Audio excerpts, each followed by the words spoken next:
Well, now, at the weekend, Pope Francis canonized the Albanian nun known as Mother Teresa in a ceremony at the Vatican, but the event has thrown up questions.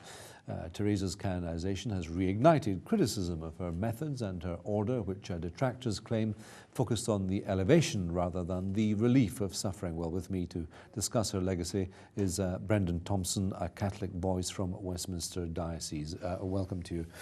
What do you think of all the criticism? I think anyone who's doing their weight in good works is going to attract criticism. I think it's part and parcel. But to that I would say that I think we misunderstand what a saint is. A saint isn't someone who is perfect, it's someone in spite of their imperfections allows God to work through them and be seen in them. And I think it's clear in the kind of single-mindedness that Mother Teresa had for the poorest of the poor, those who otherwise would have been left on the street destitute, whether they were dying or whether they were orphans.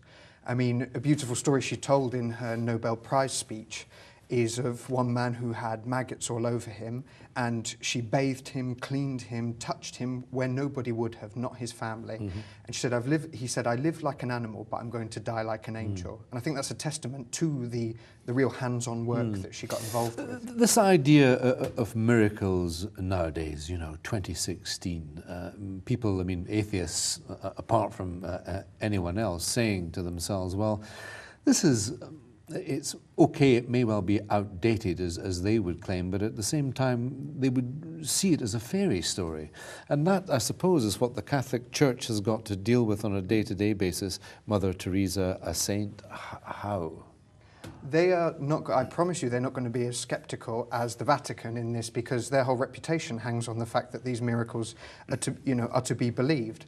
And no less than 5 medical doctors in the document for the cause, put their reputation on the line, saying that there is no known medical cause or known medical explanation for these miracles. Independent doctors? Independent doctors that are brought in order, the miracle busting squad don't want there to be miracles, in a sense, because if you do, if it turns out to be false, then the whole operation, in a sense, goes. So it's a very thorough investigation. The document is 35,000 words long. They've really done their homework on this one. I don't want to be this all about criticising Mother Teresa, but I was interested to read tonight about the group of Montreal academics, you'll be aware of this, as saying that her practice actually, as they put it, glorified suffering instead of relieving it, and her views were overtly dogmatic. You'll have heard that time and time again, but how do you deal with that? Well, the best way to make people suffer is if she hadn't have bothered at all, if she just left them on the street, if you really wanted them to suffer.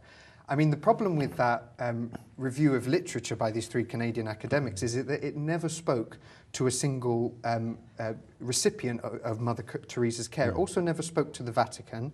It never spoke to any other academics who had been involved with Mother Teresa's work. So, I mean, it's quite scandalous. But, I mean, aside from that, you only need to see, I have in my life had the privilege of meeting 2 people, orphans, who said they wouldn't be here were it not for Mother Teresa's work. And I've spent time helping to feed the homeless here in London with the missionaries of charity. So their work is really, really needed. The simple fact of life is that millions of people all over the world still love her. And she did her absolute best, and I think the fact that she's being called a saint is a recognition, especially for those who she looked after, the poorest of the poor. Thank you very much indeed for coming in.